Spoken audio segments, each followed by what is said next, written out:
Number 3. Pagiging mabisyo. Alak, yosi, sugal, droga, lalaki, babae, cellphone. Oo, lahat yan pwedeng maging bisyo. Kapag sobra, kapag inuuna, kapag hindi mo na makontrol. Addiction ito sa dopamine o feel-good chemical ng utak. Ibig sabihin, gusto mong sumaya kahit wala kang ginagawang mabuti. Masarap uminom, masarap tumaya.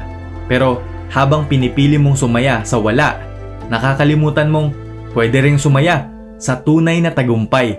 Imbis na maadik ka sa bisyo, subukan mong maadik sa pangarap mo. Yung ligaya ng unti-unting pag-angat. Yung saya na totoong pinagsikapan mo. Bawal ang bisyo sa gustong yumaman kasi ang totoong yaman galing sa disiplina.